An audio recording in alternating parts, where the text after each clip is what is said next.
मैं सुना देता हूँ। चाक दामन रफू करके लिखता हूँ मैं। एक 29 साल के लड़के को जब लोग इतना दर्द में बातें कहते सुनते हैं तो अमूमन मुझसे सवाल होता है अक्सर।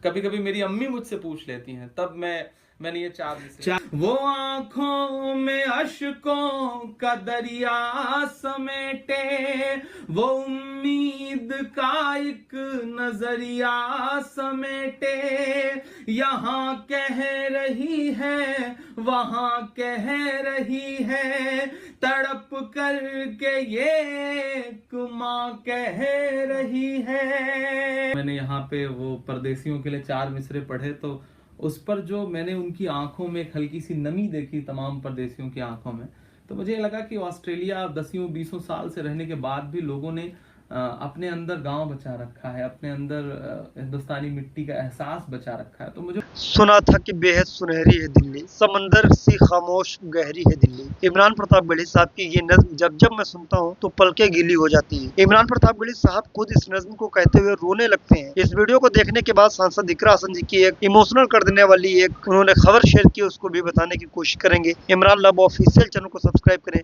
पहले वीडियो को देखते हैं। सुनहरी है दिल्ली, समंदर सी खामोश गहरी है दिल्ली, मगर एक माँ की सदा सुन न पाए तो लगता है गूंगी है बहरी है दिल्ली, वो आंखों में अश्कों का दरिया समेटे, वो उम्मीद का एक नजरिया समेटे, वो आंखों में अश्कों का दरिया समेटे, वो उम्मीद का एक नजरिया समेटे, यहाँ कह रही है वहाँ कह रही है, तड़प करके ये माँ कह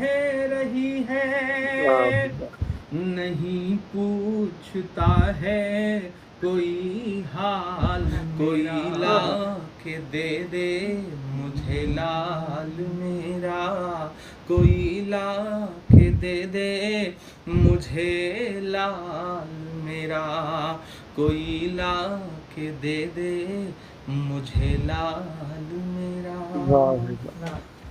क्या खूबसूरत ख्याल था। तो गालिब से एक बार किसी ने पूछा था कि इतने खूबसूरत ख्याल आपके मन में दिमाग में कैसे आते हैं, तो आप तो जानते ही होंगे उन्होंने कहा कि आते हैं गैब से मज़ामिन ख़याल में, आते हैं गैब से मज़ामिन ख़याल में, गालिब सरीर खामा नवाए सरोश है। तो आपके जहन में ख्यालात कहाँ से आते हैं? ये अंदरूनी चीज़ है या आप किसी मकसद से लिखते हैं? दरअसल मेरा मानना है कि ऊपर बैठी कोई एक ताकत है जो आपसे कहलवाती है, आप कह नहीं सकते। आप सोच करके प्लान करके एक टॉपिक चुन करके सोचें कि हम कविता या शायरी लिख लेंगे, तो मुझे लगता है कि वो ज़बरदस्ती के शेर होंगे। आमद की कविताएं, आमद के अशार जब होते हैं तो उनका असर, बात जो दिल से निकलती है असर रखती है। तो मुझे लगता है कि जब मेरे दिल से मैं अपने ऊपर उन चीज़ों को महसूस करता हूँ, मुझे लगता है कि मैं उस शख्स की जगह खुद हूँ, मैं उस माँ की जगह मेरी माँ, तब पहले मैं रोता हूँ, उसके बाद मेरे आंसुओं से कविताएं लिखी जाती हैं। मेरे ही 4 मिसरे हैं कि चाक दामन रफू करके लिखता हूँ मैं, ज़ख्म से गुफ्तगू करके लिखता हूँ मैं, दर्द गाने को भी हौसला चाहिए, आंसुओं से वज़ू करके लिखता हूँ। तो मैं उस दर्द में खुद बात मैं सुना देता हूँ। चाक दामन रफू करके लिखता हूँ मैं। एक 29 साल के लड़के को जब लोग इतना दर्द में बातें कहते सुनते हैं तो अमूमन मुझसे सवाल होता है अक्सर।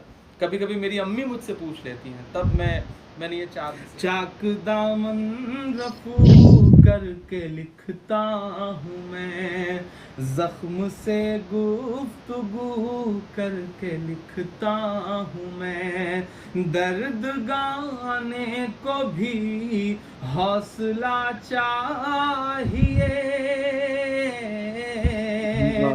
दर्द गाने को भी हौसला चाहिए, आंसुओं से वजू करके लिखता हूँ मैं, आंसुओं से वजू करके लिखता हूँ मैं।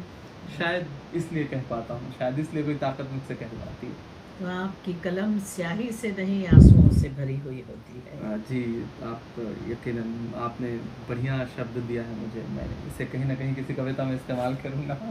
शायरी करना, कविता करना एक शायर, एक कवि के लिए कितना मुश्किल होता है, क्योंकि वो समाज को एक आईने में देखता है, और उस आईने में आप कौन से रंग देखते हैं, कौन से रंग दिखाई दे रहे हैं। बड़े बुजुर्गों ने कह रखा है कि शायर और कवि जो है वो समाज का आईना है, दर्पण है। गिरावट आई है क्योंकि समाज मशीनी हो गया, समाज ने इतनी रफ्तार पकड़ ली कि उनमें ख्यालों के लिए, एहसासों के लिए शायद जगह बहुत कम बची। ऐसे में चंद सरफिरे लोग हैं जिनसे ईश्वर शायद कहलवा रहा है, वो कुछ काम कर रहे हैं इस तरह का कि वो समाज का जो एक चेहरा है, अच्छा बुरा दोनों, सिस्टम का जो चेहरा है अच्छा बुरा दोनों, हम उसे देखते हैं और उसे रचने की कोशिश करते हैं। और हिंदुस्तान में एक बहुत बड़ा प्लेटफॉर्म है कवि सम्मेलन और मुशायरों का, जहाँ मतलब हर रात किसी न किसी शहर में 25,000 30,000, और हिंदुस्तान के कुछ मुशायरे तो ऐसे हैं जिनमें 1-1 लाख की भीड़ है, आप सर गिन सकते हैं। 1-1 लाख की भीड़ पूरी रात 7-8 घंटे आपको सुनने का मूड बना के बैठती है, तो आप उसे जो चाहें सुना दें। तो मुझे लगा कि एक ऐसा प्लेटफॉर्म है जिसका बहुत सार्थक इस्तेमाल हो सकता है। तो मैंने वहाँ से जो सामाजिक सरोकारों से जुड़े हुए मुद्दे थे, मैं हिंदी साहित्य का विद्यार्थी रहा, तो मेरी ज़ुबान बड़ी आम सी थी, मेरी भाषा बहुत सरल थी, तो मैं ज़्यादा कांटेक्ट कर पाया, ज़्यादा रिलेट कर पाया आवाम से। वो आवाम जो ना तो बहुत टफ उर्दू समझती है, ना बहुत क्लिष्ट हिंदी समझती है, वो हिंदुस्तानी ज़ुबान को सुनने वाली, बोलने वाली आवाम थी। मैंने उसको अपना मतलब टारगेट बनाया कि मैं उनसे बातचीत करूँगा, और आज सब सुन रहे हैं, अच्छा लगता है। जी, बहुत सुन रहे हैं। आपने बताया लाखों लोग आते हैं भारत में मुशायरों पर, तो आप ऑस्ट्रेलिया आए हुए हैं फ़िलहाल, तो यहाँ का तजुर्बा कैसा रहा? नहीं, यकीनन मेरे लिए बहुत कौतूहल था कि मैं आऊँगा तो किस तरह के श्रोता मिलेंगे, कैसे लोग मिलेंगे। और अब मैं 3 प्रोग्राम कर चुका हूँ, मेलबर्न में, एडिलेड में और सिडनी में, और तीनों यादगार शामों के बाद मैं ये कह सकता हूँ कि वहाँ भीड़ बहुत है, लेकिन यहाँ सुनने वाले जो लोग हैं वो एक-एक शख्स अपने आप में लाखों सामीन के बराबर की हैसियत रखता है।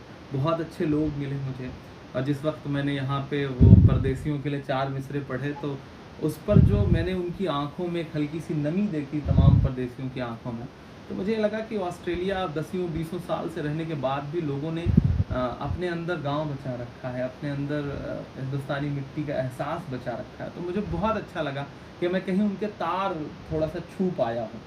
वो 4 मिसरे भी मैं सुना देता हूँ जिससे मैंने शुरुआत करी, और वो मेरे लिए भी किसी परदेसी को सुनाने के लिए बहुत अहम से मिसरे हैं कि तुम्हें मदहोश जो कर दे वो जादू साथ लाया हूँ, तुम्हारे चाहने वालों के आंसू साथ लाया हूँ, मेरे परदेसियों सौगात देने के लिए तुमको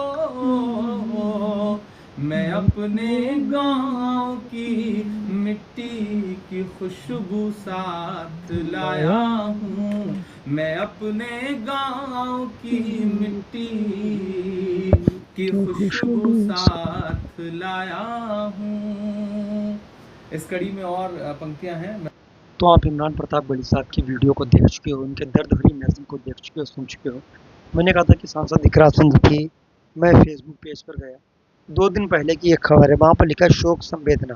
थाना भवन विधानसभा क्षेत्र की ग्राम पंचायत सोजनी उमरपुर के पुराली व्यापारियों के करनाल के समीप हुए सड़क हादसे में 3 लोगों के इंतकाल की खबर बेहद दुखद है, हृदय विदारक है। अल्लाह पाक मरहूमों की मग़फ़िरत फरमाए, उनके दर्जे बुलंद फरमाए और शोकाकुल परिवारों को यह अपार दुख सहने की हिम्मत व सब्र अता फरमाए। जो लोग इस हादसे में घायल हुए हैं, अल्लाह पाक उन्हें जल्द से जल्द शिफाए कामिला अता फरमाए। इस दुख की घड़ी में मेरी पूरी संवेदना और दुआएं शोकाकुल परिवार के साथ हैं। संसद का सत्र शुरू होने चलने के कारण मैं इस समय दिल्ली में हूँ। वापस लौटते शीघ्र परिवारजनों के बीच पहुंचकर उनके दुख में शामिल हो जाऊंगी, कह राना सांसद चौधरी इकरा सिंह जी। आप देख भी सकते हो 2 दिन पहले की पोस्ट, आप सब देख लो इधर मेरे सामने स्क्रीन पर है, आप इधर देखो, पढ़ सकते हो। और ये देखो, हम देख लो। तो इस वीडियो को देखने के बाद आप क्या कहेंगे कमेंट करके ज़रूर बताएं। मिलते हैं किसी और वीडियो के साथ, दुआओं में रखना। जय हिंद, अल्लाह हाफिज़, अस्सलाम वालेकुम।